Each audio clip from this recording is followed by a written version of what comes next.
এখন সকাল 7টা বাজে। পুরো এলাকা কুয়াশায় আচ্ছন্ন। তেমন কোনো কিছু ভালো মতো দেখাও যায় না, যদিও শহর এলাকা। এখানে নর্মালি ঢাকা শহরে কুয়াশা একটু কম দেখা যায়, কারণ পরিবেশের তাপমাত্রা বেশি, ফলে কুয়াশা একটু কম দেখা যায়। এত ঘন কুয়াশা খুব কম সময় দেখা যায়। সো এটা একদিকে যেমন একটু প্রাকৃতিকভাবে কিছুটা ভালো লাগে, কুয়াশা ঠান্ডা, যদিও কুয়াশা বেশি কিন্তু শীত কম আজকে।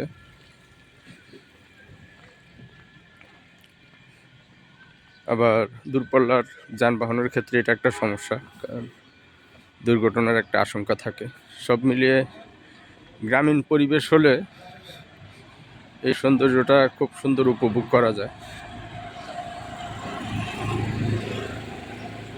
অনেকদিন পর আসলে এত ঘন কুয়াশা দেখলাম, সব মিলিয়ে ভালো লাগলো।